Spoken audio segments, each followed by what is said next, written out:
But I did want to open with you, Archbishop, because I'm getting continual news of what is happening in Zimbabwe. There has been, of course, violence, as you know. You know that country well. You know President Robert Mugabe well. What do you expect will occur? And what can outside actors do? What should happen is a nice man would step down. And things would then work out okay to some extent. I mean, it wouldn't be okay because that country is going to need dollops of help to recover. I mean, when you have a 100,000%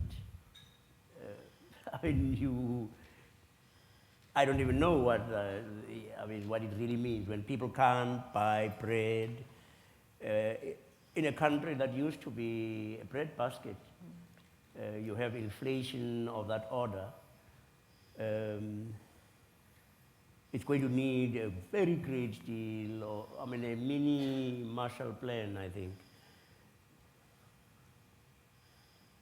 It doesn't seem like he will, as of now, step down unless something happens with the leaders, African leaders, that they make it absolutely clear to him that he will no longer be welcome in their circles.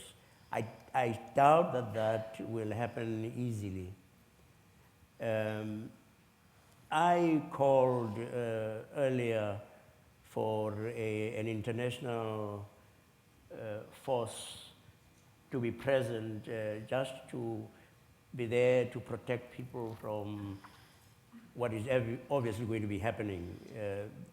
Some of the thugs that President Mugabe has, they've already begun, when they've been turfing out some of the white farmers who were still left. I don't know, that is going to happen easily. Because the international community as well tends to be very jittery about national sovereignty and so on. But at least we have something now that hasn't been the case out of South Africa, that the president of the ANC, Jacob Zuma, I saw on the internet that he had called for the results to be published. Isn't it crazy? The election happened last week, Saturday, and the results are not out. And even if, you don't have to have rocket science to know that it is obvious Mugabe lost. Because if he had won, they would have been crowing and the result would have been out long, long ago. But there is an ambivalence. Let me tell you that I've admired him very greatly over a long period. And he really was a star turn. And I think we shouldn't forget that. That we should give him credit. He was quite extraordinary after his first election victory, when people thought that there was going to be revenge and that white people would be turfed out. It didn't happen. Ian Smith remained a member of parliament for donkey's years, and died more or less a free person. And that was marvelous. And Robert Mugabe is debonair and very, very well spoken. But he's been a liberation fighter and has won. And so there's a huge problem for people, you know. How can you be rough on someone who has done this and succeeded and so forth? And so when he does go to meetings of the African heads of state, he's welcomed as a hero. And I can understand a little bit of the sort of confusion that they have.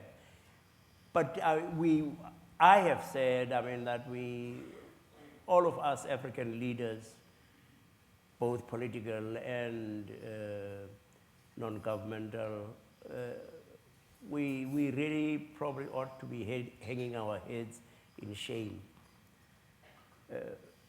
Because if the violence begins, it's going to spill over into the other countries. We are very affected in South Africa by the influx of Zimbabwean refugees.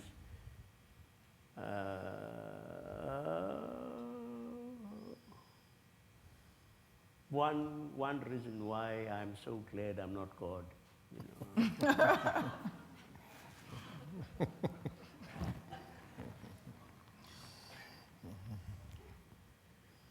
Ask Gareth. He's very smart. I mean, and Gareth, your in-country team, or at least the leader of the in-country team, I think has just flown into New York.